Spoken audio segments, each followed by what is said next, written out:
Welcome to Costly Conversations. I'm super excited because we have the one, the only, Tony Simon, aka Pound for Pound, the largest gun buddy in America. How you doing, brother? Oh, I'm doing great, man. I'm doing great. Thanks for having me on. It's been a long time, heck, almost a year setting this up. Yeah.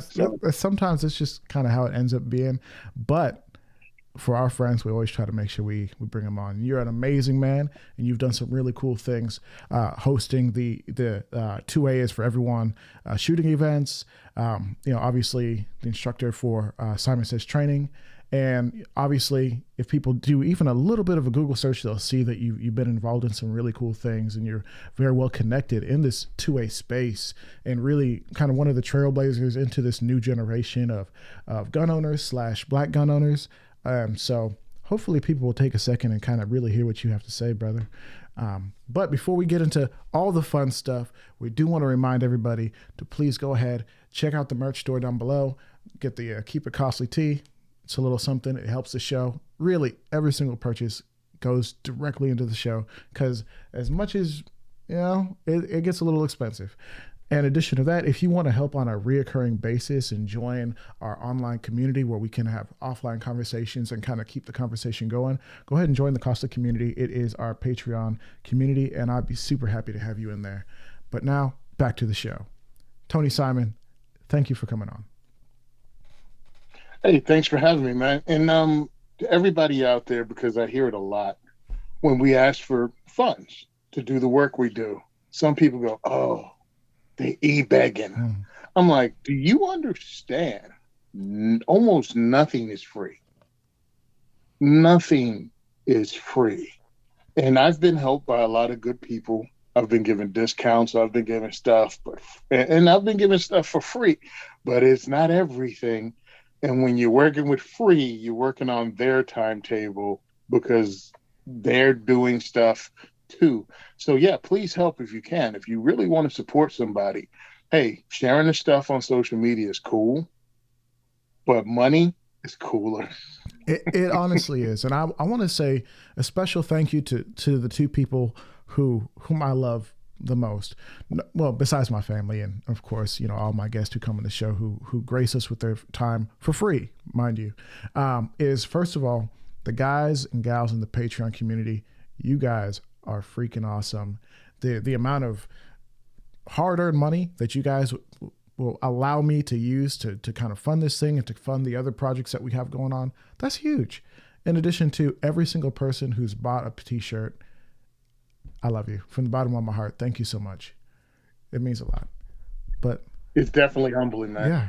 Especially when you have shirts like mine with my picture in a bathtub on it. So let's just crack right into that. So where the freak did that come from? So if you look up anything like Simon Says Train, Tony Simon, 2A for E, you'll see the t-shirt or you'll see the patch. I don't have one of the patches or stickers, which you and a bathtub hanging out. What was the impetus behind that? Let's just crack right into it. All right. It's always funny because never expected it to get to this point. What had happened was, and that's the start of any good story. What had happened was, it's 2016. I think I was in NRA in Indianapolis and NRA annual meeting. And what I do is go around and do the elevator speech and try to get funding for the Second is for Everyone diversity shoots. So I'm trying to get sponsorship funding. It's 12.5 acres or more of walking for pretty much 4 days straight. So I come back to the hotel, my wife's there, and my knees, my ankles, my feet, everything's sore, man. It's just walking for days. And she was like, hey, the bathtub is also a hot tub. So why don't you put some hot water in and soak? I'm also not a big drinker. Like people see online, if they follow me, that I have bourbon. But I drink 2 fingers of bourbon and that's it if I have 2 drinks in the night. So I'm not a heavy drinker whatsoever. Well, I made a rum and Coke that day and I drank it while the tub was filling up as I had squirted some body wash in it. So it's all soapy. And I was on my second rum and Coke. I jumped in the tub and I was like, what would be funny if I took a picture of me in the hot tub and posted it to Instagram? Yeah. nothing bad can happen out of it. It'll just be It'll funny. be funny, they said. Ah, so boom, it hits Instagram. And it's funny and it goes pretty good. Well, a friend of mine asked for the picture. I was like, what's up? He said, I want to make a sticker of it and put it on a thing we're getting for my daughter. One of those drink coolers that kids like. So he said, yeah, I made it and it was cool. But we had to make 25 of them. So we stuck one on it. She loves it. He sent me a picture of her it's holding it and she was really happy. Then my friend Erin Paulette from Operation Blazing Swords and Pink Pistols, which is the largest LGBTQ Second Amendment group in the country, she contacts me and go, Tony, can I use the bubble bath picture to sell T-shirts? We'll sell it to Teespring, and we'll split the profits between our two organizations. I was like, who the heck wants to buy a picture of me in the hot tub? She was like, listen, if it sells two, it sells two. If it sells 200, it sells 200. That's right. So we did that. I bought a couple. I bought one for my wife. I bought one for myself. And I bought one for my mom. And I figured, hey, we sold three. Well, we went to SHOT Show with the stickers. My partner and I, my partner from Gun and Gear Review podcast. I'm on the Firearms Radio Network on the Gun and Gear Review podcast. And we handed them out to manufacturers we had relationships with and podcasters and other personalities we knew. And we took a picture with them. It went viral. I'm talking Iraqi veteran, 8888, the Yankee Marshal. It just kept ticking up. Sean from We Like Shooting. And just more and more people got to it to the point that they were asking, why didn't they have one? So it became a thing. And then the patch came along with me in a bubble bath. And that was between me and John Crump. Mm-hmm. He wanted to do a fundraiser. So anything I'm doing, when you see that, is not just my ego. It's actually fundraising with other organizations. Right. Because, I mean, it's not the most, like, flattering thing necessarily. Like, obviously for you, it looks good on you, but the idea is, like, my man's in a bathtub, like, oh, what? But it's funny. It's a take on the gun bunny thing, and that's when I started using that hashtag largest pound for pound gun bunny. Because it's funny, because gun bunny is a negative connotation, right. Because it's been made that way. Sure. And I'm going to take it and turn it into something else, because the ladies I know, like the ladies you know, Rhonda Izell, we were talking about, Boomstick Babe, all these ladies are firearms instructors, serious shooters, competitors.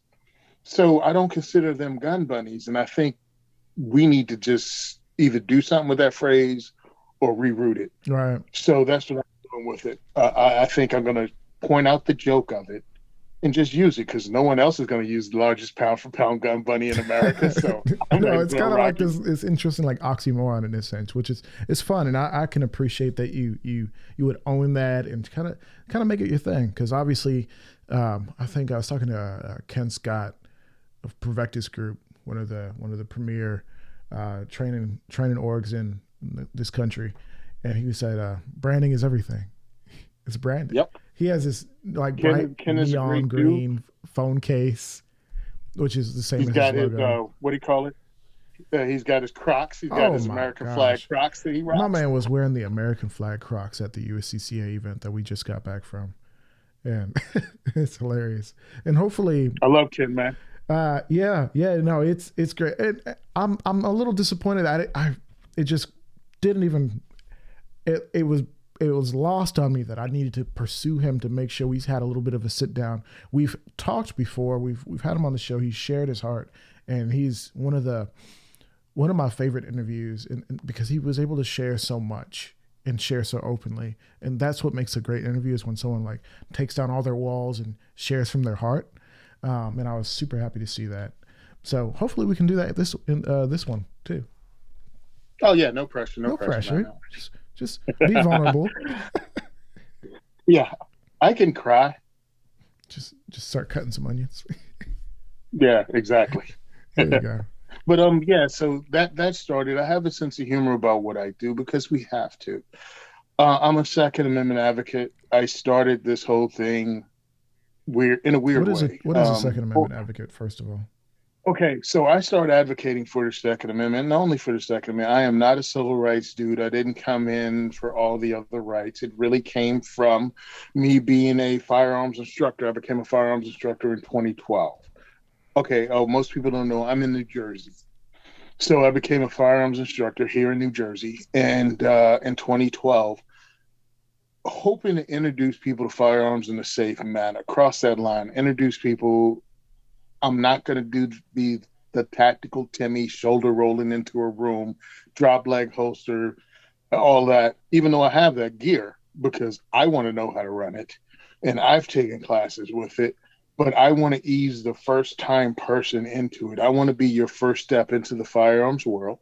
And I came in 2012 to do that. And then they had the Sandy Hook Mm, shooting, and New Jersey had 86 different anti gun bills. So they were trying to drop it one time the next day. They were acting as if somehow it was because of, I'm like, you mother effers did not write 86 bills overnight.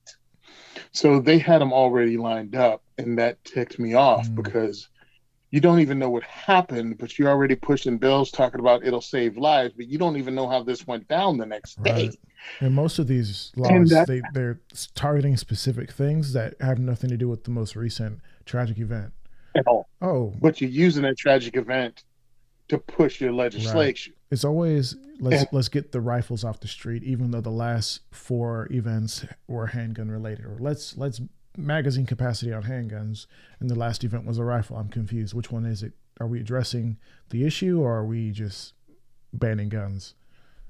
it's never an issue. It's never the issue. It's the overall agenda is civilian disarmament. And it made me Mm, angry. And I left politics alone. Um, and that ticked me off because it was affecting what I was doing. That's one. But two, it was such a lie that it just couldn't go down. I couldn't swallow it. And what me and my partner, Sean, did was actually spend half a day on a Sunday writing and rewriting a letter. Now, again, this is in 2012. It was my first 6 months, maybe online, like on yeah. Facebook.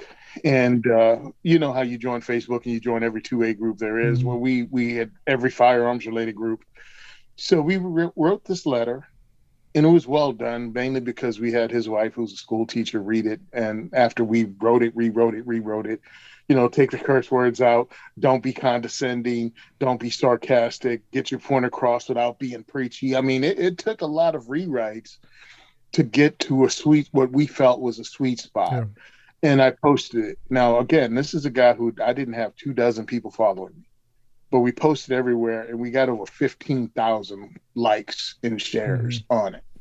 So it went kind of viral. And then I continued with joining Second Amendment advocacy groups in the state that were fighting against this legislation. So that's how I became a 2A advocate over fighting for the right to keep and bear arms in the state of New Jersey. And it went on. And around 2015, I testified again in front of the New Jersey Assembly. I'd done it twice.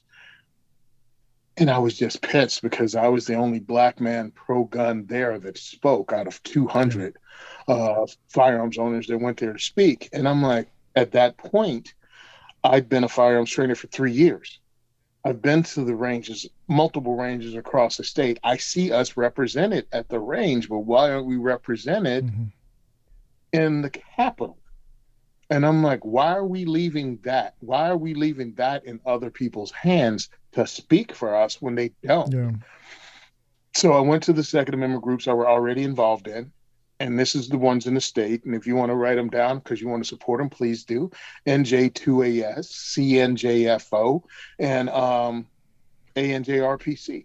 And I went to them all. I'm like, hey, do you have something set up that actually encourages minorities, blacks and minorities to be a part of the Second Amendment advocacy? Mm, And they're like, no, how do we do that? So I go to my boy Sean. I'm like, they don't have nothing. What the hell? So you know how you do that. You just want to vent. And my boy was like, well, why don't you start something? And of course, like everybody that just wants to vent, you're like, what? No, I don't start stuff. Other people start stuff. They're yeah. starters. They're starter people. And he was like, Hey, you going to talk about it or be about Mm. it? So I use that on him and other people all the time, and he hit me with it, and that just cut deep. So I contacted Anthony Calandra at Gun for Hire Range, who also has Gun for Hire Radio. And I said, and that's where I went to get my certifications for rifle, pistol, shotgun range safety officer. And I was like, hey, I'd like to start this thing up where I invite uh, Black people in, talk about 2A advocacy and how to get them involved, and then we shoot some guns and have some fun. And he was like, what about Thursday? Want to come Thursday? I was like, could I have a week? So 2 weeks later, man, February 2015, we started it up. 4 brothers showed up, and it was cool. But, you know, being our people, they showed up 2 hours late for the 6 o'clock event. Oh, So it was me and my boy Sean sitting in the classroom staring at each other. Got, you think they coming? So they showed, and it was awesome. Sigh of relief. Um, it was like a Cuban and 3 black dudes, and we started talking, and we were breaking it down what Jersey law is and what's involved in getting your permits. And then another brother showed up, older, middle-aged dude, dressed like Steve Urkel. I mean, you know, vest, sweater vest, clean cut. I'm like, hey, what's going on, man? Who are you with? And he gives me some, oh, John told me about it. I'm like, who's John? I got 12 friends on Facebook. Who's John? How do you? Comes out, he's with the State Police Firearms Unit. Yeah, they sent a cop to my very first one. oh, And it was called, again, it wasn't called the Second is for Everyone Diversity Shoot. It's called the African American Diversity Shoot. And somehow, immediately, New Jersey State Police had a cop there. yeah. State Interesting. Police.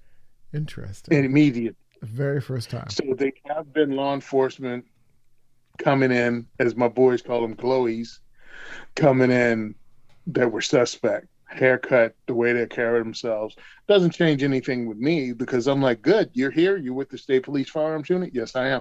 Good, then you can answer some of these questions better than I can. Mm-hmm. And then we went to the range, and he had back then, he had a STI 2011 Okay. and 45 ACP. And this is in 2015. That's a big boy gun. Man, we shot all of his ammo. Of We course. shot every round he brought, man. It was a beautiful thing. That STI, you think staccatos are sweet? That STI was straight up tuned to run. So anyway, that was my first event, and we started having it every other month. And then it grew to the point that we actually had to start selling tickets to limit the amount of people that came. Wow. Yeah, we had a 30-person classroom, and the tipping point was we had 80 people show up at the event, and it was crazy. We even had Tyson Beckford actually made an appearance at one of our events, which was really cool. The model, Holy. Tyson Beckford, came through. It was really cool because I told him about us. I was at Gun for Hire Range doing an interview, and I saw him outside, and I gave my elevator speech. Well, he happened to be there that day that I was hosting the event the next week, and no anything. He just walks up to the front of the classroom, man. He was like, yeah, my man Tony Simon is doing this. I appreciate all of you guys coming out. Second Amendment is very important, especially to us, people of color. Thank you all for coming in and being part of this. Have a good day. Enjoy the shoot, and walks out. That's it. That guy. Wow. And somebody was like, was that? And I'm like, yep, Tay Diggs. No, I'm just but it was really cool because he did not have to do that. No, you didn't. No, you didn't. That's So yeah, cool. it was really cool, man. And we've blown up since then. We did it. We got multiple ranges because of COVID. COVID shut us down. COVID shut down the state because the governor's a jerk. So 2020 happened. COVID shut us down. And I had the Heritage Guild in Eastern PA reached out to me and said, hey, PA is open. You can host one of these events every week here if you want to. So we went from not having them at all. We had every other month from 2015 to 2020. 2020, we had them every month at the Heritage Guild. And then a new range opened up in Jersey that wasn't covered by the shutdowns, and they were like, "We'd like to host it here too." Mm-hmm. So we hosted it there. And then a second range in Jersey was like, "We'd like you to host it here." So we ended up having four locations, one in PA, three in Jersey, and then the great people out in Nebraska flew me out there, and I actually did one in Omaha. Mm-hmm. A second is for everyone diversity shoot with Nebraska Firearms Owners Association. So we've been getting around. We're blowing up, trying to get sponsorship in 2023. So we're not dependent on selling raffle tickets in my events Yeah. or dependent on my patrons to actually fund things, because when you know you have a certain amount of money coming in, it gives you freedom Yeah. to not worry how many people come in the door and put a butt in the seat, because we only charge $20. We charge $20 for 3 hours to come and get an education, eating pizza, having raffles, and shooting Yeah. You guns. could charge triple, quadruple that, and But you what know. I wanted to be something that you, as a person who maybe is the gun guy at work, Mm-hmm. I want you to show up, scope it out, and go, "This is a pretty cool event. I feel safe to bring my friends and family because I don't feel they'll be attacked here." Because all we talk about is the Second Mm-hmm. Amendment. We don't talk about anything else. Nobody's running around wearing a mega hat. No one's running around wearing any of that stuff, because it's about the Second Amendment and the human right of self-defense. Wow. And we leave it at that. I love that. So, and we've had LGBTQ, we had Muslims, we had straight, I think whatever category people try to split us in, the people come to my event, we could pretty much kick those fences out of the way, because those divides are artificial. Mm. Artificial. They're intentional. They're intentional. When you think about what you have for breakfast in the morning, the breakfast cereal you liked as a kid, Mm-hmm. guess what? Everybody else liked that one too. We have so much in common that people concentrate on that divide intentionally so they stay in power. It's just that simple. And we try to get rid of it at the diversity shoot. We got people, I mean, my guys are every race through multiple ages. And I think the more important thing is the guns they bring. You know Oh what I yeah. mean? Like, we got guys had the Flux Defense Ooh, P320 at the last I event. love that. Yeah.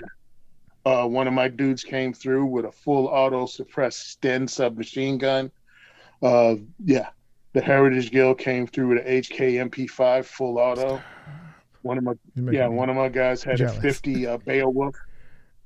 Yeah, one of my guys had a 50 Beowulf Golly. AR. And so it's more important to us to get you to shoot for the first time. And a lot of people go, "Oh, what is it going to be, like 1022?" No, man. You heard the list of stuff we got, and that was just one You got event. everything you want. We got everything you want. We introducing your family and friends in a safe manner. We Mm-hmm. do a safety brief. We have one person per port. So your loved one is not in that port by themselves. They're not squeezing triggers with dudes that have no idea what they're doing. My guys have been doing this for 7 years. If they're not NRA qualified instructors, they're people that have trained thousands of people on their own. Mm-hmm. We're in the thousands now of people that have come through our events. Everybody's been safe. We've had a good time.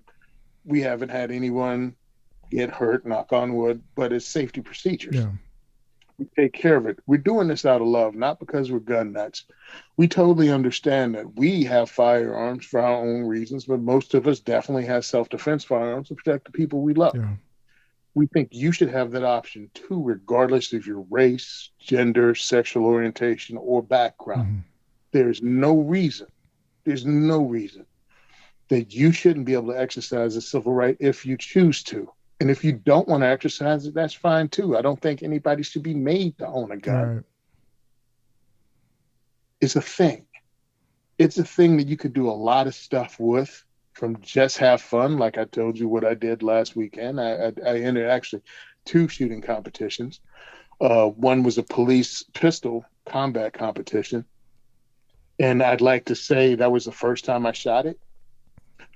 Because we use so much ammo, I'm using my own personal stock of 9mm now. So I didn't bring my 9 because I'm trying to reserve it. So at least we can make it to the end of the year, and hopefully 2023 is shot. I get an ammo sponsor. Would be nice. So I had 40, and the only 40 pistol I have is my High Point JCP. That's Of right. course. The green monster with the $100 bill grips. I broke it out with a Phobos holster. Straight baller. So, of course, I haven't shot that gun in about 4 years Golly. because you can say what you want, they work. But once you get other guns that are more ergonomic and easier to shoot, you don't want to shoot the blowback operated 40 Smith and Wesson. So I competed and I was not in last place. I was in next to last place, and that's a win. That is a win. That is a win. I do want to just say, first of all, before we hop on the more interesting or rather fun topics, thank you for the work that you're doing. Just from somebody who cares about the Second Amendment, cares about introducing it to as many Americans as possible with the Black American in mind, and understanding that through years of we're going to use the word oppression and intentional laws weaponized against the Black Mm-hmm. American to ensure that they didn't have access to firearms from slavery to Jim Crow to even now today. If you go to inner cities, it's the worst. If you go to big cities, it's pretty bad. And then, of course, other places they do what they will. Um, Thank you for that, and the sacrifice that it takes, because you could easily do other things that are more profitable, that are more guaranteed. And this, I Yeah. know personally, I know that it takes a lot of juice. It takes a lot of family sacrifice, because you could be at home hanging out with the fam, doing other things, but you're out there trying to make sure that people have what it takes to be safe and responsible with the firearm, one of their rights here in this country. So thank you for that, and I hope you know that we appreciate you. Just all the people looking on, we appreciate you. Even if you don't hear it, we appreciate you. I appreciate that, man. I really do because you don't hear it. Mm, You don't hear it, you don't see it. mm, And I mean, it comes back to me. People come back to me. The last event was great. It was Marine Corps birthday. Yes, I served in the Marine Corps. And thank you. one of the ladies, Christy from the Heller Foundation, she actually bought a birthday cake and they surprised me with the Marine Corps birthday cake. So it was really, really cool. It meant a lot Wow. to me that they went through all this. Um, hey man, it's man, see, you're gonna freaking make me drop a damn wall. See, You I see? don't appreciate that. Um, Look, it takes a lot. And the reason I'm saying it is this: I knew it was going to because I talked to Reverend Ken Blanchard. I was on his show, and we spoke beforehand, and he was like, "Listen, just be really careful with this because you have to have a family and a life and pay your bills after this. Mm-hmm. The Second Amendment thing will not make you rich." He was like, "So you have to keep in mind how much you're willing to sacrifice, and how much you're willing to spend, and that's one of those balances that you need. And also, there are a lot of grifters in the Second Amendment community or in any community. And I was doing this because I really think we need to be represented in testimony and thing. And really, it really bothered me that we weren't there. I was in the room, talking about a seat at the table. I've been in the New Jersey Senate. I've been in the New Jersey Assembly. I was the only Black dude that spoke in that room. Now, the second time I rode through the assembly, there were some other brothers in the other rooms because there were so many of us, they couldn't have us in one room, but none of them spoke. And I totally understand. Hey, man, you showed up. I mean, that's just great. Mm-hmm. We called them. I started a term called 2A heavy lifters, and I meant anybody that shows up at these events, that comes out, that takes the day off, that goes. That's a heavy lifter in my book. Because we have over 1 million gun owners, but we have between the same 200 and 400 people that show up at events in Mm, Jersey, and those are the people that are making it happen. So, but I wanted to make sure I wasn't doing this for selfish yeah. reasons. And it's like, well, are you doing this to be known? Are you doing this to be famous? And I'm like, well, one, the fame is sad because I mean, usually when you think of being famous, you think about hot chicks, and pretty much all dudes know me. And I really appreciate the work you do. Thanks, bro. I really appreciate that. But the other thing is, I actually was in Georgia for NRA in Atlanta, and I went to see the Martin Luther King Heritage Site. So I walked in there and I watched the movie. I don't know if you've been there, but it's an amazing place. And they have a movie about civil rights, and it goes before Martin Luther King Jr. It tells the whole history. And you watch the movie, and then you come out and you do a walk around and you watch the whole museum. And it was amazing because it was almost an epiphany, and it shouldn't have been, that this is the same fight. This is still the civil rights struggle. Yeah. Except for being for equality for blacks, this is for all people. Yeah. This is still fighting the same government that's trying to deny us the ability to defend ourselves against a government that I just finished watching a movie that's a bunch of thugs when they want to be. When they say you're an enemy, they allow you to die. They allow people to kill you, to bomb your house, to terrorize you, if they themselves aren't doing it. So I prayed. I was out. I sat under a tree and I actually prayed to God, asking to let me know, to only help me if I'm doing the right thing. You know what I mean? If I'm doing this for the right reason. Because if I'm not, then let's stop. If somehow, even like in the back of my mind somewhere, I'm trying to do this for anything other than to uplift people, to ensure that this goes to the next, I don't want to do it. Because this is that important. This fight, whatever I do right now, hopefully there's somebody out there watching and will take it to the next step. Yeah. Hopefully I'm motivating somebody to go, that guy did it. I can do something too, or I can get involved. It's really, really important that all of us look at ourselves and do what we can do, but understand you got to do something. And if you're one of those people that you don't want to get on the list, if you're an adult, if you're a grown ass man or woman and you ain't on the list, what the hell have you been doing with your life? Yeah. Have you stood for nothing ever? Have you never stood for the right thing? I don't even care what you believe in. Again, my thing is Second Amendment. I don't care if you're politically opposed to me in every other aspect of my life. You should allow people to be able to defend their loved ones with an effective and efficient tool. And that's against anybody, including the government of the United States, which has proven itself continually in its history to be untrustworthy. Like, I don't know what great decade you can point to that the United States government loved and coddled you and take care of you like a newborn baby, because they've done it to no one. It can't be trusted without having the ability of civilians to resist the government itself. They have to have an alternative that means something. They have to have that threat of violence from we the people. Because as you see going into the elections, and this is coming from a dude that worked 20 years as a poll worker for the election boards, you should question every election. You should question the result. You should question the results you get. You should question why it takes so long to count. You should question everything about it. That's not being a conspiracy theorist. That's asking questions and actually demanding answers. The sad part is most people, if their team wins, they don't want to talk about it. Right.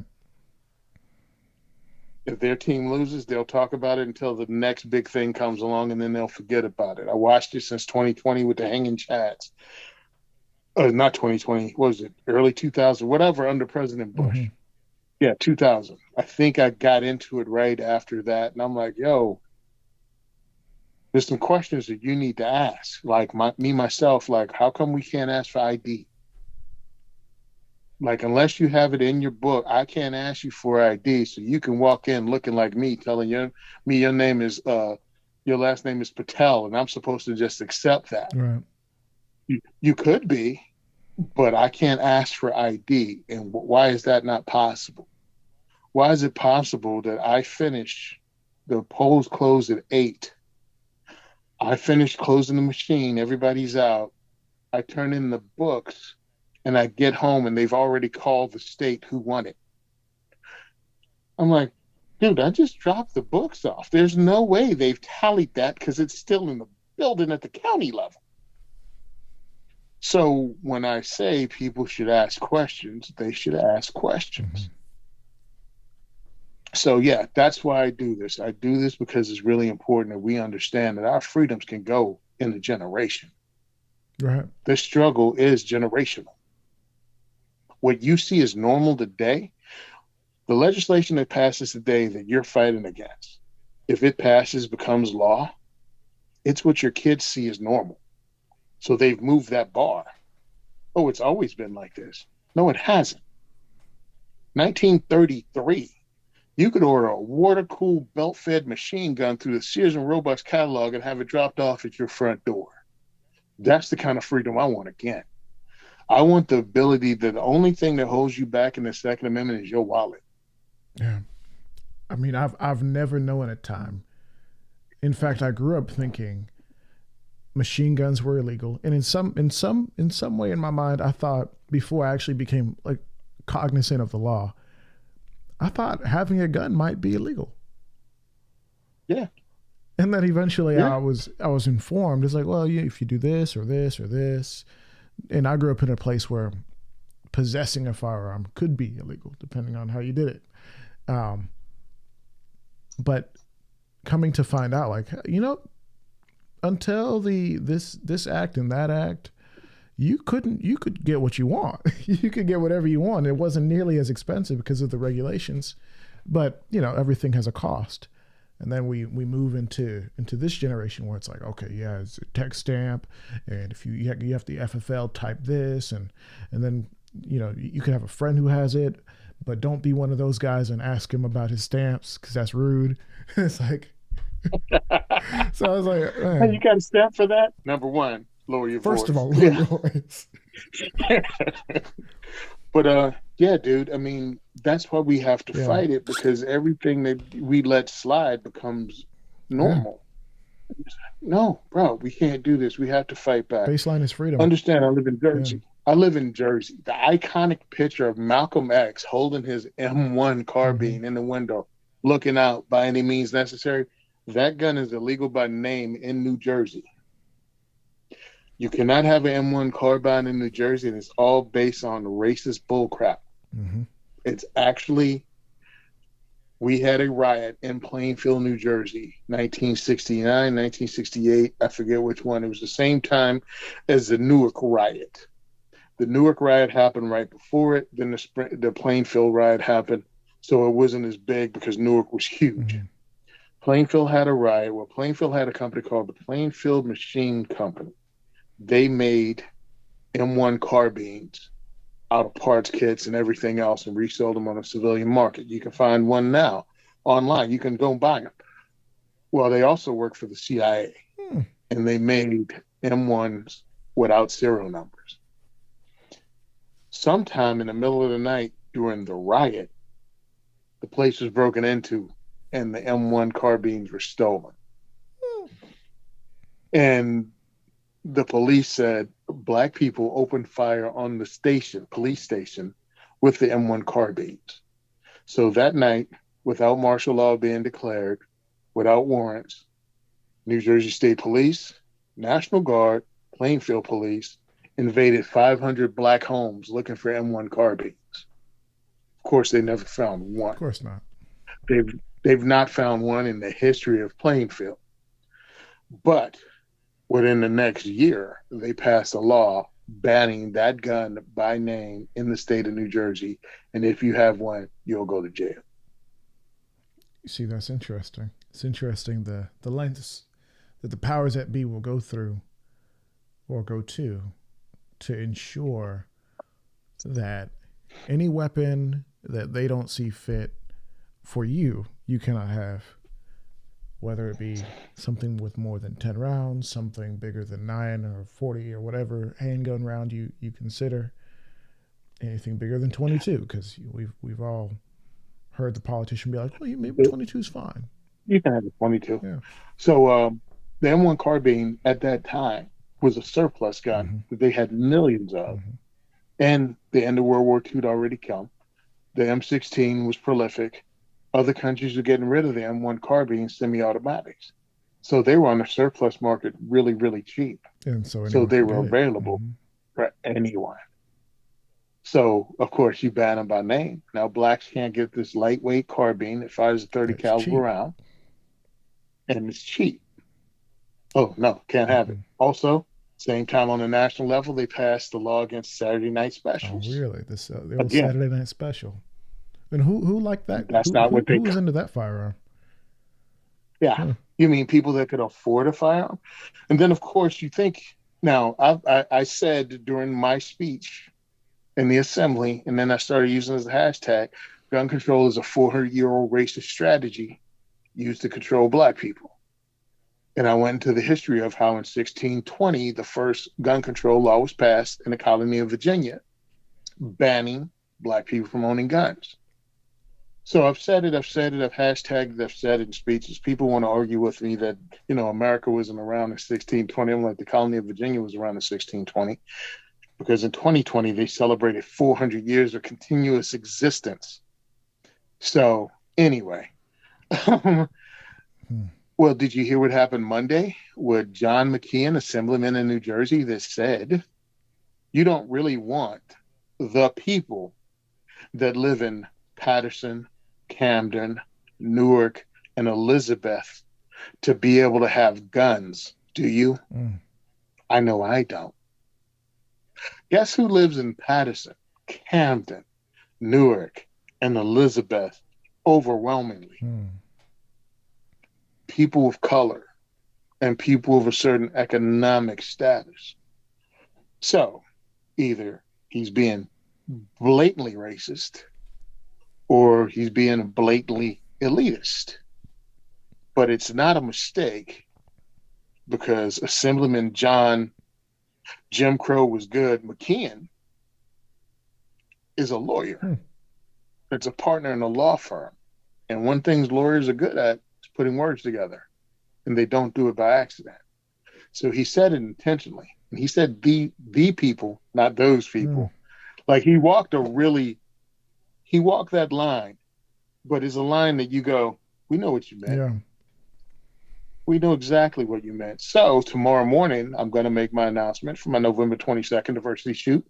And I'm directly asking people to come from Newark, Camden, Patterson, and Elizabeth to come to the event so I can put guns in their hands and teach them how to use it safely. And it's $20. I like it. I'm just I saying. like it. I'm not sure why every gun company in America is not throwing a few sponsored seats onto that event. Gun companies are about selling guns. Yeah.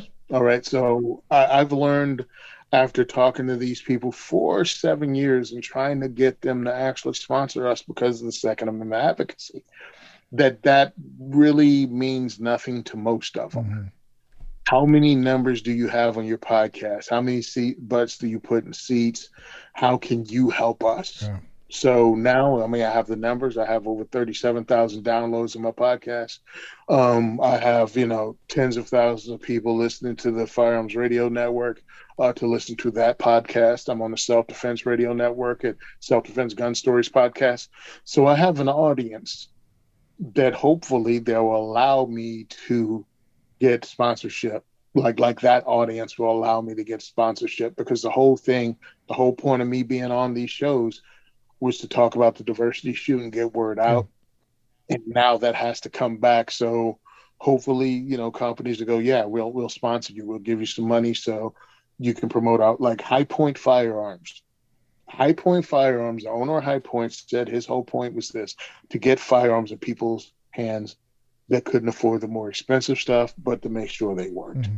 He knows exactly what he's selling. He knows he's selling blowback action carbines, blowback action handguns. And, but he knows they working at a price point, sub $200 for the handguns that work every time. And that's MSRP. Because you can get them cheaper. Yeah, you can definitely get them cheaper, but MSRP is under $200. Now they got the new one coming out. There's going to be 15 rounds, has suppressor, a threaded barrel on it, suppressor height sights, and the ability to take a red dot, still at the $200 price point. Which is interesting to me. And I actually spoke to one of the reps who I mentioned your name, and he was like, "Oh yeah, we love Tony." And I was like, "Okay, Tony, who does Yeah. the ad reads for." And I do want to talk about that. Um, Hmm. and so I suppose let's wrap up this previous section, and then we'll move over to the high point conversation because I think it's interesting. So Hmm. clearly, you're doing a good thing. I really hope that people who can make decisions to move to kind of circulate through the 2A economy, I really hope that they recognize what you're doing and see the value in it. Because if you see the value in something, you support it no matter what. Like if you see the value in the relationship with your mom, you'll call her on Tuesday nights when she asks you to. If you see the value in eating good, you'll have a salad sometimes. If you see the value in school, you'll go to school. If you see the value in Second Amendment, knowledge, education, just pushing the conversation forward, as I like to say, and keeping it costly, you will take the time and the money and whatever other resources, whether it's a sharing on your main page. I tell you what, my videos that do well are shared on somebody else's big page, and Yep. they'll actually put something on it. And in this case, money. Like, Yes. and for those of you who are watching, take a look at what he's doing. If you think it's important, help him out. Throw him $5. I mean, before you even throw me $5, throw this man $5 because he's out here in the streets doing the thing. I would appreciate that. But let's talk about High Point. Okay. So Okay. I've Go ahead. listened to an episode or two of your podcast, which is Huh?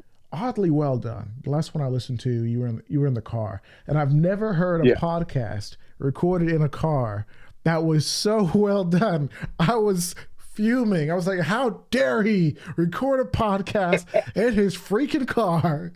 And it actually turned out great. Like I really felt like we were like sitting together, like talking on the phone or something like that, and you were just giving me the information. Like it was somehow amazing, and it had an ad break for High Point. Was it an ad break, or were you just Yeah. talking about it? Like Um, okay. They've never asked me to do anything. yeah, So I want to help the companies that are helping me out without asking anything in return. So I decided that I would make spots in my show for pe- future mm-hmm. ads. I wanted the spots to already be there. So when I start selling spots, spots are there. Mm-hmm. That's why I did it.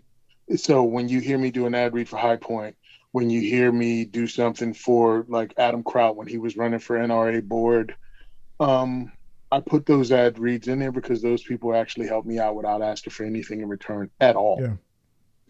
So I figured it was practice. It was a way to make a good ad. And I just became part of U.S. Law Shield because that's all we could have in Jersey. And it's hilarious because I forgot. I mean, I knew they would pay me something if you got like a policy. I just didn't remember what it was because my whole point was to get you the education. Right.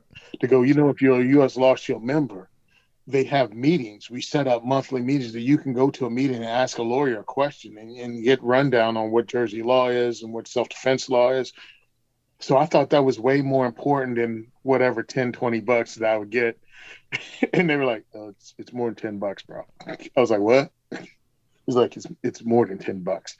So yeah, my code is 2A4E if you live in Jersey. But the important part to me was that people get the education because a lot of people get a firearm and they think what you think is common sense is the law, and that's not real. Okay, let's get back to High Point. What happened is years ago, me and my boy, when I first started and got my permit to purchase, we were talking about what do we get. This was 2010, 2011, and 40s were still out there. And we all decided we were going to get something at 40 Smith & Wesson because you can swap out the barrel on a Glock and have a 40, a 9, and a 357 SIG all in the same firearm. And his boy got one, so at least we had ammo commonality between us. And of course, me being tactically thrifty, I went looking and I found a High Point for $170 and I bought that. Well, I learned a lot One, because I didn't get to High Point to carry it. I wanted to work on pistol marksmanship. So all I needed was sights and triggers. I didn't care about carrying it, putting flashlights on, nothing. I just wanted to work on sights and triggers. I like shooting small groups. So I took it to the range and I got good with it to the point that I shoot about 5-inch groups at 100 yards with the handgun. I actually have a video on Simon Says Train on YouTube. You can look at it if you don't have nothing else better to do, because I did it in real time. It's boring as hell. But I shot the entire thing and then walked out to the 100-yard target. But that's why I got it. And then I went and met the owner of High Point, didn't know he was at a gun show at Heritage, not the Heritage Guild. It was the Great American Outdoor Show in Harrisburg. It's a 9-day show that happens like 2 weeks after shot. And I was talking to him about a review I wrote about the High Point, and I was like, it's heavy, it's not ergonomic, the lips on the magazine bend too easy, but the dang thing works, and I love using it to troll people on the internet. And again, this guy who I thought just worked at High Point reaches over and grabs the $100 bill grips and gives them to me and go, put those on it, that'll make them really mad. So I was like, thanks a lot. How much are they? He was like, no, you can have them. I'm like, you sure you're not going to get in trouble? He was like, no, I'm going to be all right. So I went around. He said, I'll be all right. I'll be all right. And I went around and talked to another guy at the booth, and he was like, you know who you're talking to? I was like, no, he was a really nice guy. He was like, that's the owner of High Point. It's like, no wonder he gave me the grips. So I started the second is for everyone, and I ran into him again. I told him what we were doing. And that's when he gave me his philosophy about High Point and getting guns in people's hands. So when people ask me, how can I recommend the High Point to people as like a first handgun, I go, some people, when I explain to them that a High Point is not the best handgun you can buy, I'm like, there are a lot of lighter handguns that shoot easier, that are they're more expensive, but some people won't be able to get past the idea that they don't want to spend more than $200 on a gun. Like, no matter what I tell them, they won't get past that step. This High Point gets that firearm in their hands. Yeah.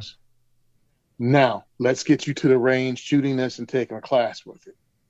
Now, when you're shooting your High Point at the range, you're going to understand it. You're going to learn safety. You're going to learn to pull the trigger. You're going to feel that mushy-ass trigger with a freaking weird break. And then I'm going to let you shoot my Glock. Or then I'm going to let you shoot my CZ. And then you're going to realize why those guns cost a little bit more money.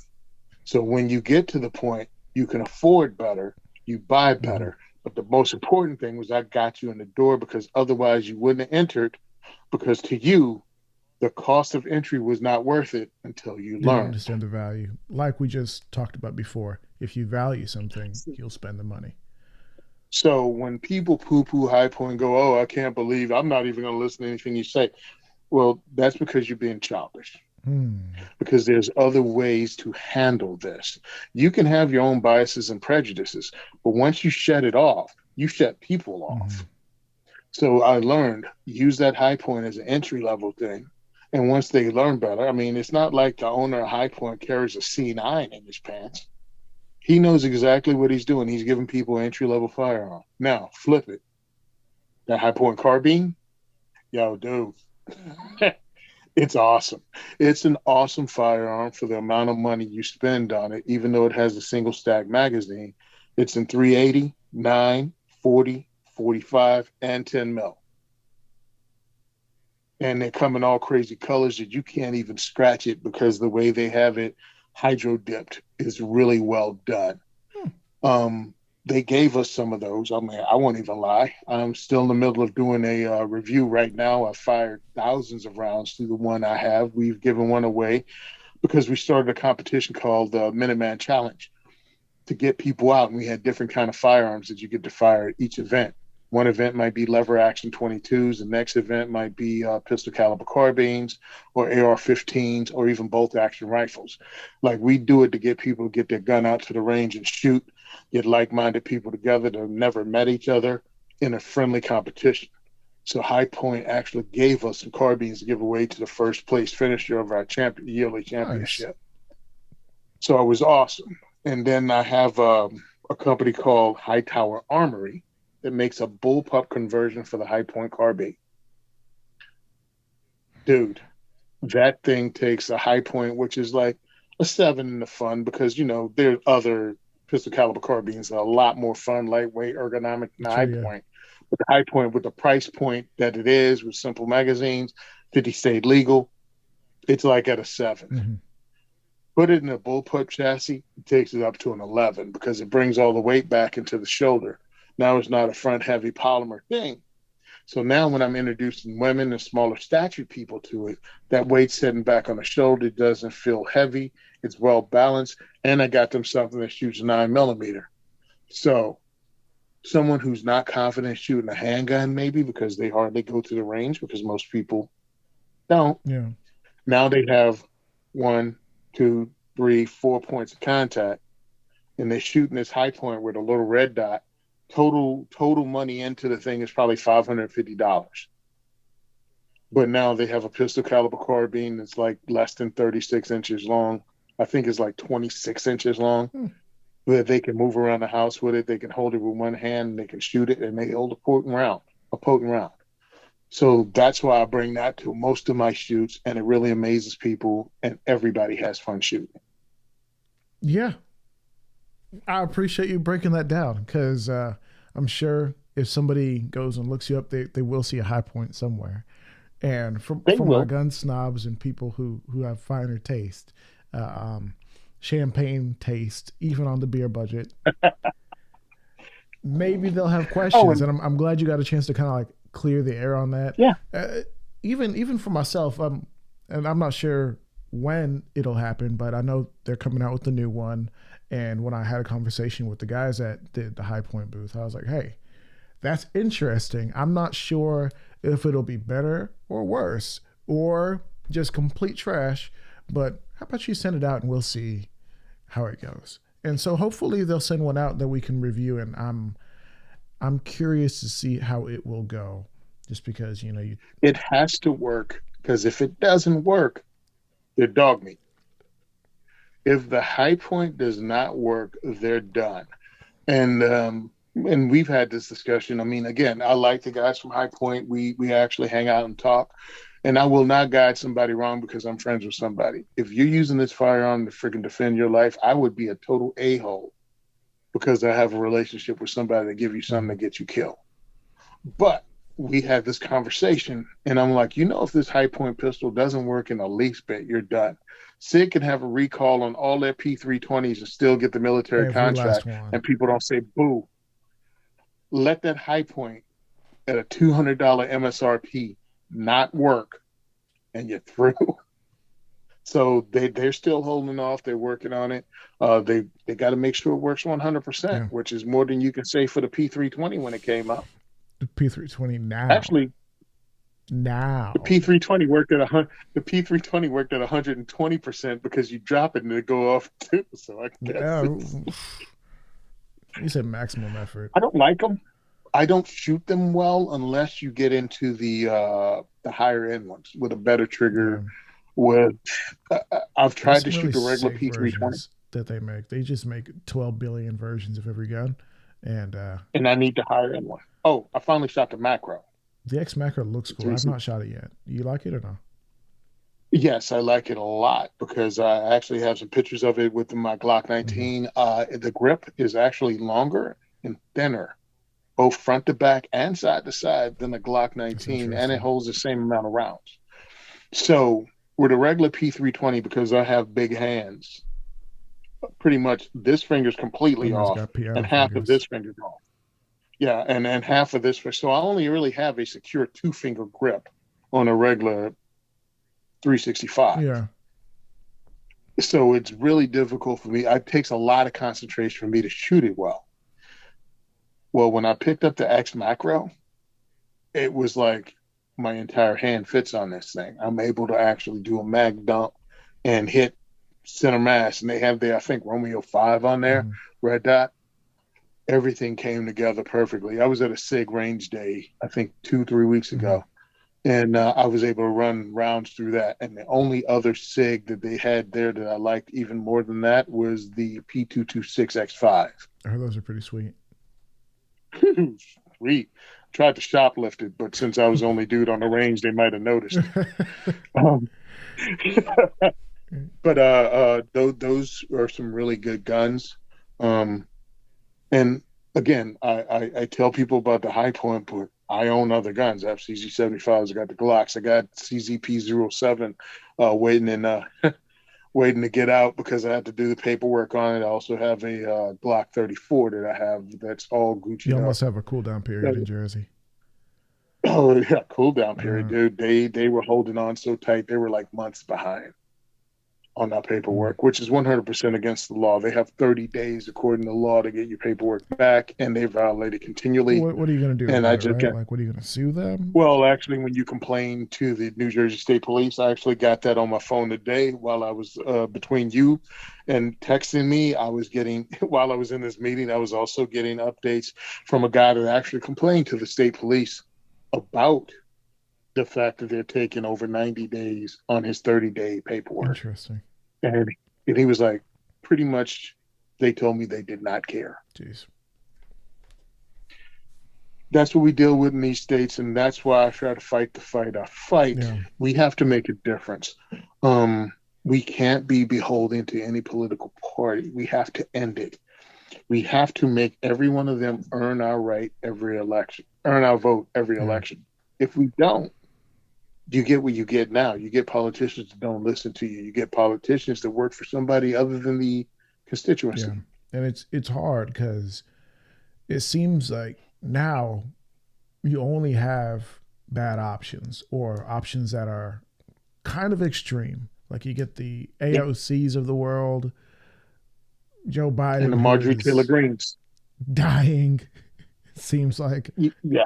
You Marjorie get Taylor Greene. You're right. It's like, and people might be mad at me saying that, but it's like, why do I have to have two people who seem like they just kind of extremes. it's very, can I get people like me?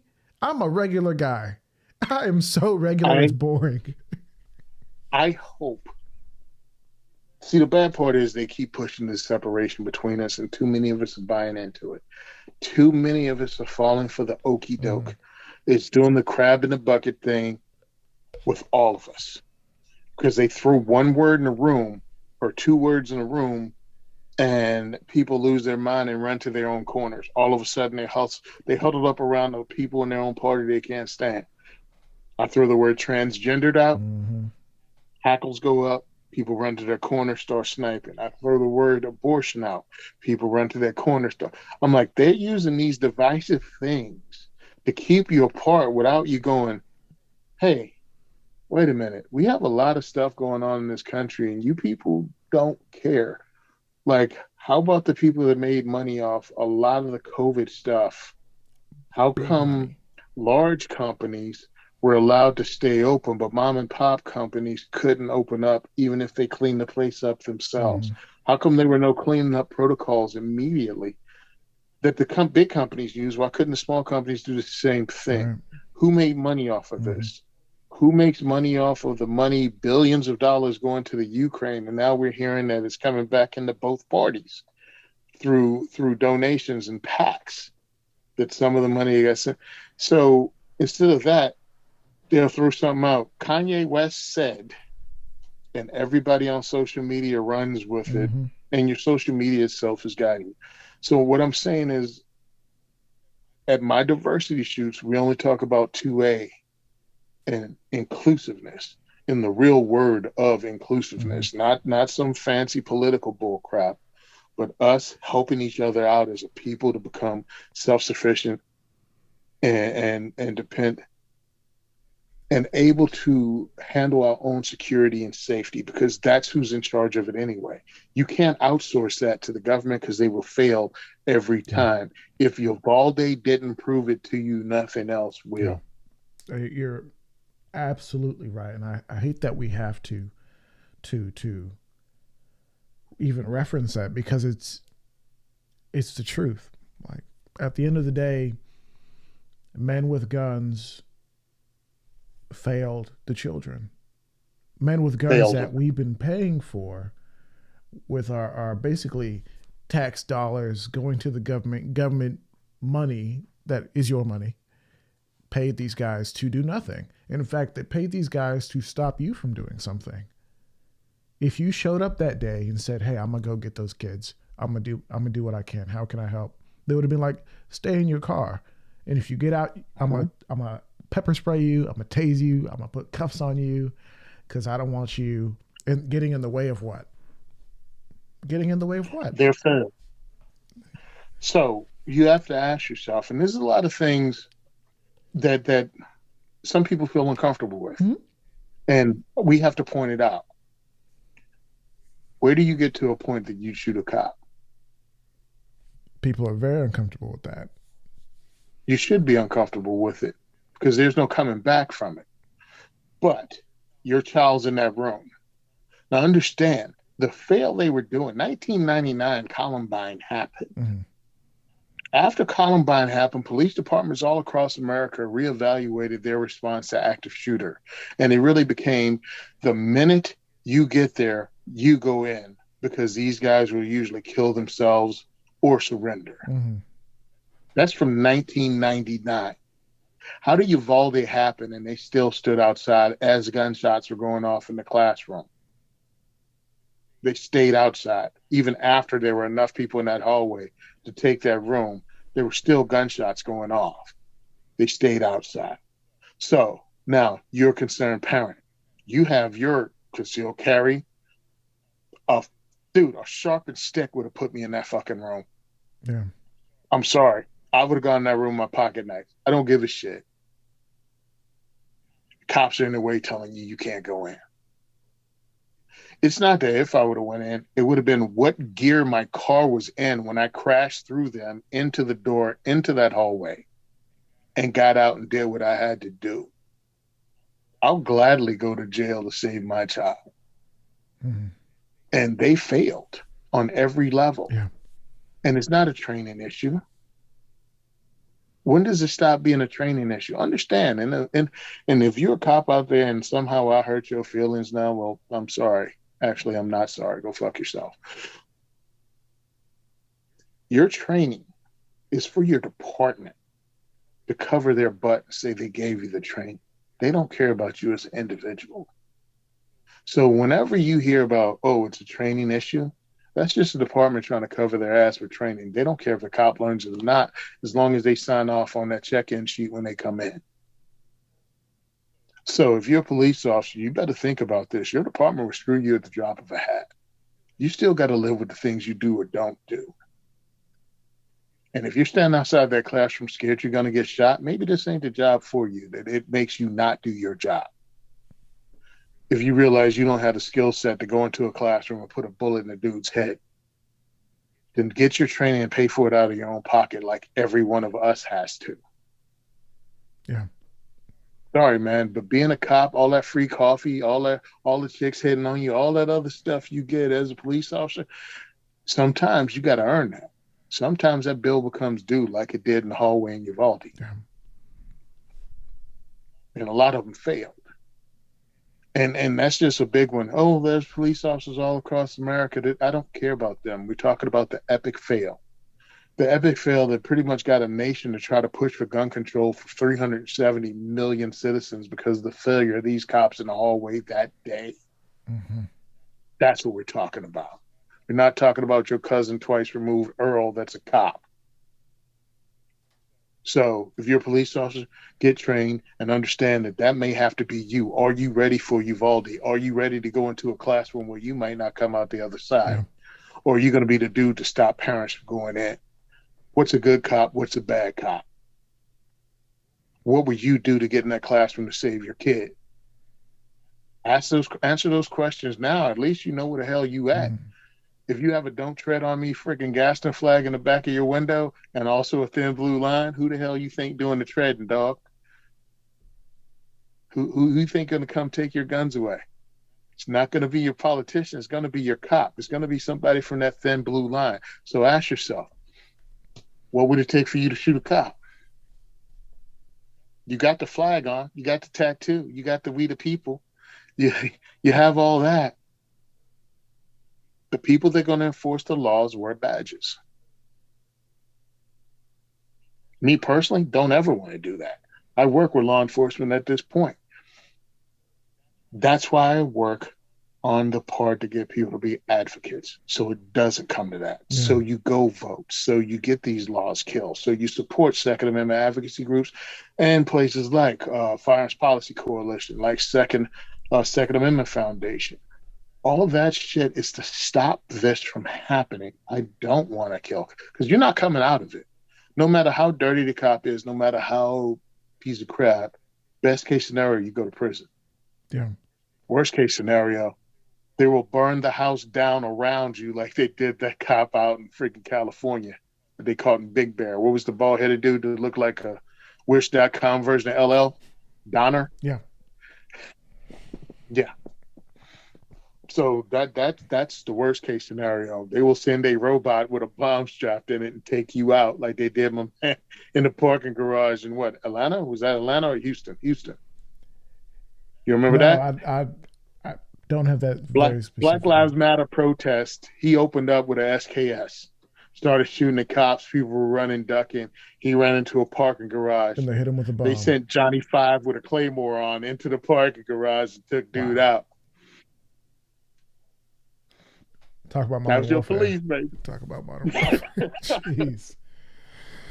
That's incredible. No, but you presented a hard question that I think it's not going to hurt anyone to consider. What is the limit of what you would do for your child, and why does it have to get to that point? Why did it get to that point where you have moms slipping past the cops and running into schools and risking her life? Because if they had shot her, they would have technically been in their role and capacity, and maybe there would have been a lawsuit, maybe there would have been some indictment, maybe not, because we've seen bad situations. And I'm not Yep. advocating for one thing or another. To be clear, I don't believe that's what's happening here. But I think we're No, not we're at all. we're posing the question because we're running into this situation where good men are doing nothing, quote unquote good men, and we Yeah. have ourselves, the civilian populace, who are allowing ourselves to become disarmed, and we have a huge mental health crisis. And I don't want to. I feel like when that term mental health crisis gets thrown around, it's like a right wing talking point to counter some of the left wing talking points. And don't think this is what that is. I'm talking like legit facts. Like we have this huge mental health. How many Americans? Is it half are on antidepressants? There's a huge number on antidepressants, but and I've actually had this discussion with psychs at my job, psychologists and psychiatrists at my job. And one of the things that frustrates them the most is when people go, well, we have a huge mental health crisis whenever it comes time to a mass shooting. Mm-hmm. And they agree with me. It's like, why can't just some people be evil? That's also very true. Just Some people are evil. Oh, if most people don't know, I work in a prison. I work in a maximum security prison. So there are some people that are evil. They aren't mentally ill. They want to see the world burn. hmm. They had a horrible life. And they want you to have one too. And they will do whatever it takes for you to have a horrible life. Wow. You need to have the hell they had. And that's not mental illness. Yeah, that's That's that's not, that's you're not willful. gonna make them better. Yeah, you're not gonna make them better. You're not gonna give them a pill. You're not gonna talk about where did the bad man touch you, show me on a doll. These people full of hate and they just want to hurt others. So yeah, let's stop talking about that and let's talk about real things. Like you are responsible for your safety and security, just like you're responsible for whether you're healthy or not, whether you eat the right foods or not, whether you exercise or not. All that stuff is your responsibility. You can't have rules over it all. The police cannot save you. They can only save you if they get there. And then if they get there, they have to want to and then have the ability to. That They part, might not have the skill set. that part where we've all watched sports and stuff, and they're talking this like motivational thing where it's like, you got to have the heart, you got to have this, you got to have grit. It's like, okay, yeah, this sounds good. And it's like, no, no, no. But if you go into a room and you hear gunshots going off, like, you have to be able to like flip a switch and become something beyond human. Yes. You you have to, excuse me. No, it's not even beyond human. It has become a human that's so So focused that focused. most people wouldn't recognize it. Yeah. Because you see that when you see people compete at the very highest level of sports, Yeah. and they end up they fight with a broken hand, they do something, and you're like, oh, they're superhuman. No, they're focused Yeah. human, and they're focused on a level that you have not seen in your everyday life. So when you go into a room that's really small with children and with a dude armed with a rifle, you might not come out walking the way you walked in for the rest of your life if you live. But you set that aside, and you got to go in there with a skill set and an unconscious competence to be able to put a round or multiple rounds where they need to go to stop that threat immediately. Mm-hmm. And that's in the tee box in the face of somebody hiding and ducking behind children. That takes a lot. I'm not even like diminishing how much bravery it takes. But if you've been taking a paycheck and you've been sporting that badge, and now you got all the gear, equipment, and a team, and you're still not going in there, it's a fail, bro. And when I'm telling parents and when I'm telling people to come to my events is sometimes it's up to you. How much do you want it? What kind of human being are you? And as a firearms instructor, I'm also a firearms instructor. As a firearms instructor, I try to tell people your responsibility as a gun owner is way deeper than you think, because you got to think, what will you do? Do you have the skills to be able to do this? And let's not talk crap. Let's go to the range, put it on the timer, and you draw cold and see where that first round Yeah. hits. And if it sucks, work on that. Mm-hmm. And the other thing is, will you do that for somebody else's kid that's not even yours? Think about it. Think about this all is involved. And that's also why I did that U.S. Law Shield. So you can go and talk to somebody about, yeah, if you're a third party and you intervene and you don't know the whole story, you could go to prison too. Mm-hmm. You could do a lot. There's a lot with firearms ownership, more than just owning the gun, more than pulling the trigger. There's a deeper, much deeper thing there, from your rights to your abilities to what do you do to hold on to it, and advocacy, and when they come in through your front door and shooting your dog. Yeah. That Like that too, because let's not pretend like that's never happened. let's not pretend that didn't happen. Let's not pretend whatever firearm you have right now, they can't redefine it into a machine gun.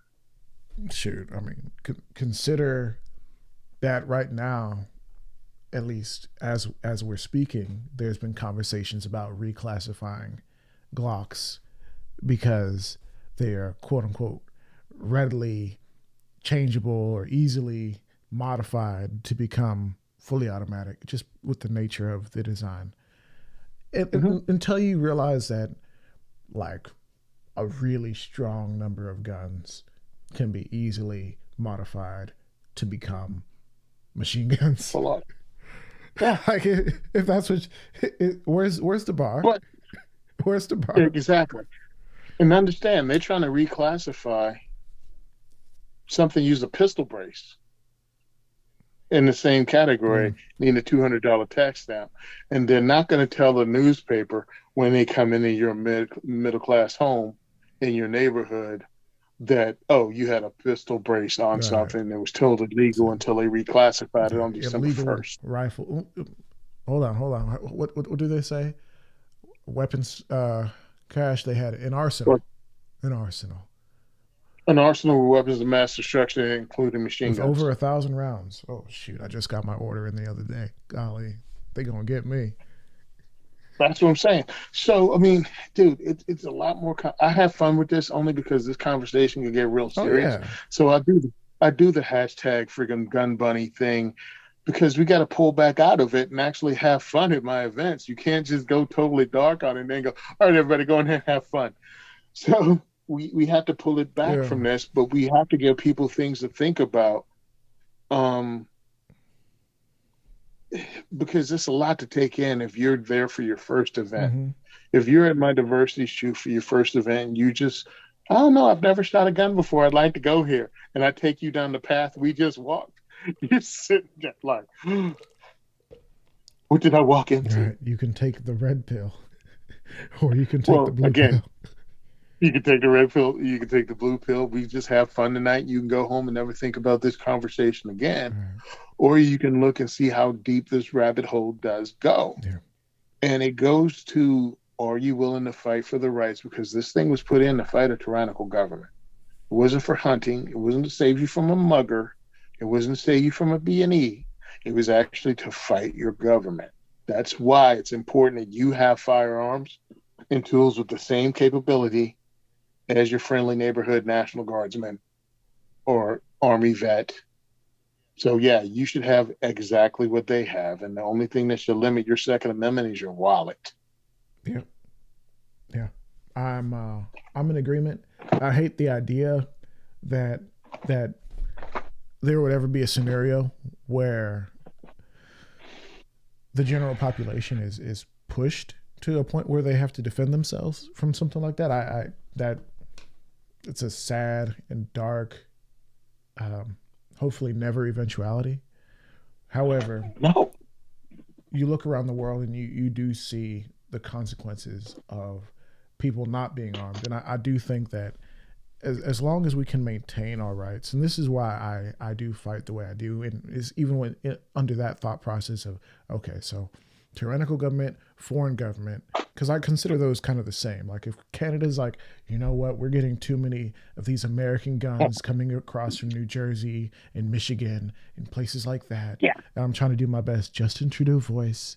We've closed the market on handgun ownership. It's almost like a Trump voice, just lighter. Yeah. More, yeah, less testosterone. More soothed. More polite Canadian. Right. And so what if they're like, you know what, we're gonna go and invade Michigan. I'm gonna need every person in Michigan that owns a rifle, those 45 70s and up, to go handle business. I mean, as much as I love my Canadians, and if you're Canadian listening to this, I don't have nothing against you. You're amazing. You're the politest people on this planet. Hey, listen, I like snow Mexicans too. They're really nice people. Stop. You're going to get me in trouble. Dude, that was the best. That was the funniest thing I ever heard because it's the most American. Oh. It's like snow Mexican. That's the most American thing I've heard since apple pie. Yeah. No, like but snow Mexican. so I mean, here's the thing. Like you talked about skill set, and this is why lately I've been pushing my guy who's got this shop, Obsidian training group. I think they're about to adjust the name. He sells shot timers, and I was like, shoot, you know what? I've shot with one once or twice. I realized that I was slow. I'm still slow, but what gets measured gets improved.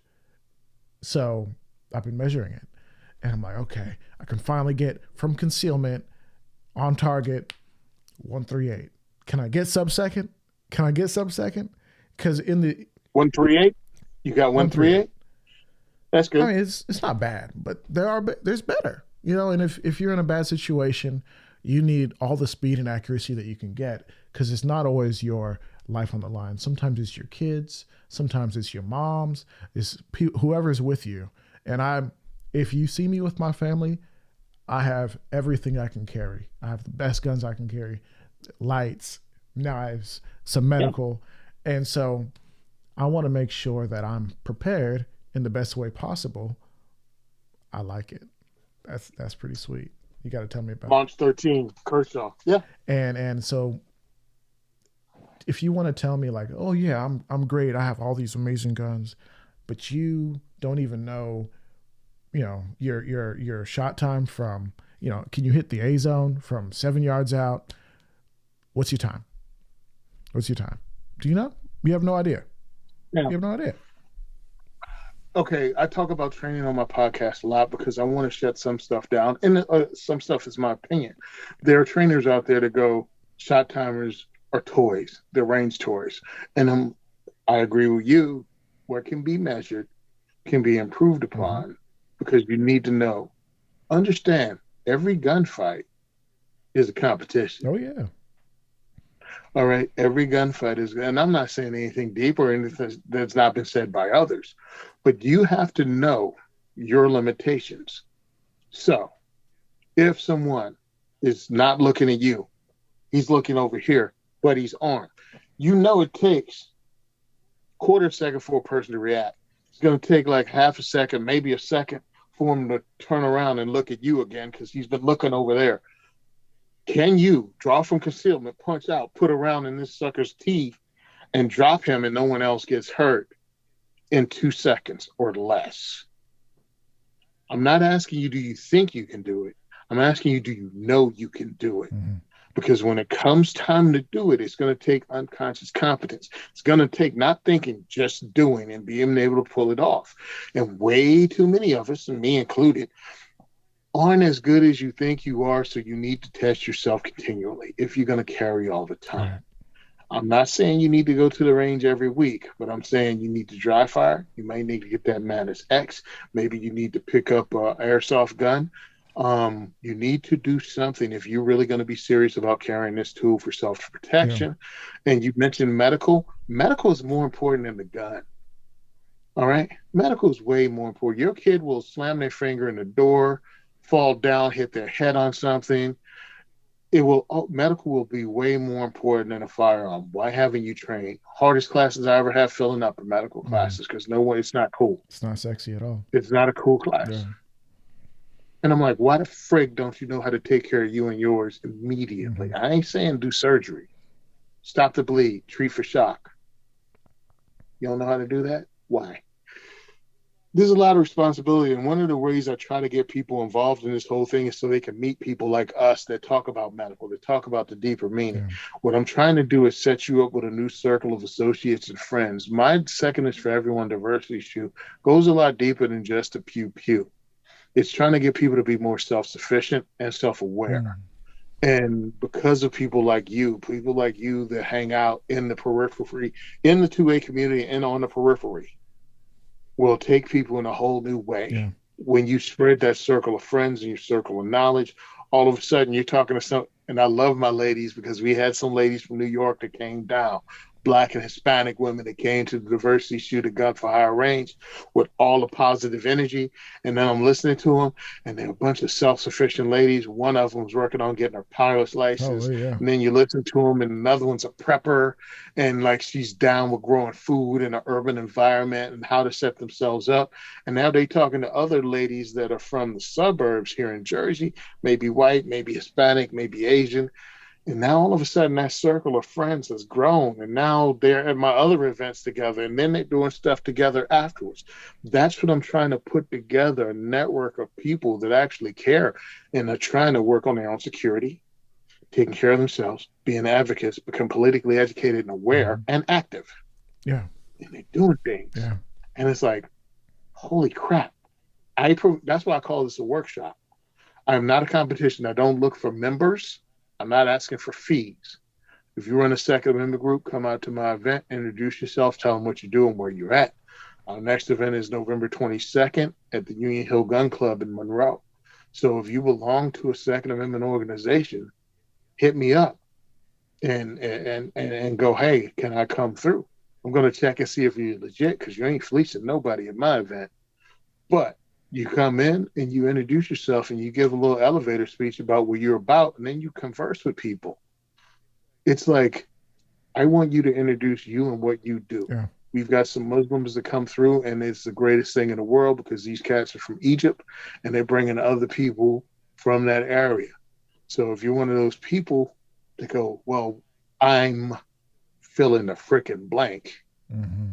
yeah, you're welcome to my event. I love it. Tony Simon, the 2A is for everyone. The diversity shoot. You're doing some good stuff, man. How can people find you? You can find me at diversityshoot.com if you want to send me funds because my website is outdated. I really need to get it up. So I think we're going to kick off 2023 with everything from dates to more interactive page to having my reviews and the other podcast on it. You can also get me at diversityshoot.com. The second is for everyone on Facebook. Simon Says Train on Facebook. Simon Says Train on Instagram. Second for everyone on Twitter. Second is the 2ND. Second for everyone on Twitter. Yeah, help us out. We also have a Patreon. So the second is for everyone podcast, a 2A4E podcast on Patreon. You can donate. I got some videos that I'm putting up. It's going to be exclusive for a little bit because I got some stuff I did at SHOT Show no one else has seen in 2022, excuse me. So I'm going to put that out for the patrons. And I got prizes and I got some hotness. Oh, you got to check this out. 1 second is right here, 2 steps away. Of course, I got to take the 2 steps.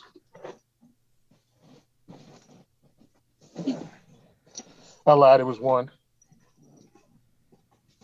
What in the... Yeah. Okay.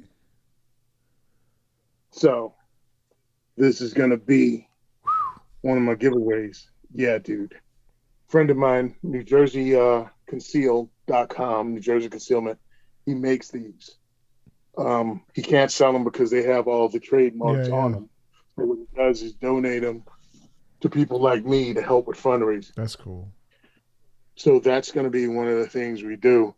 So please follow. Video be forthcoming how you win this because it's going to try to help finance our trip out to Vegas. That's awesome, man. That is awesome. So that's what we do. Help us out if you can.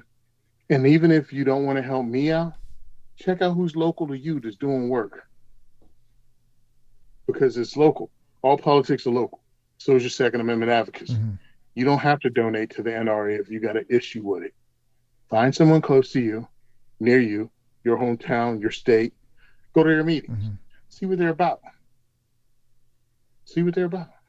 And if you don't like it, don't give them your money. Yeah. Simple as that. Tony Simon, pound for pound, the largest gun buddy in America. Thank you for coming on the show, gracing us with your thoughts, sharing some of your, questions, challenging people, asking people to think a little bit further, and of course, sharing the hard work that you're doing with the Second is for Everyone. Thank you for coming on the show, man. All right, man. Thanks for having me. Hope I didn't scare anyone. And if I did, and that's good too. Maybe you need that. Hey, man. I mean, if they got a problem with you, they can go ahead and hit you in the DMs. It's not my fault. But until next time, everyone, keep it constant.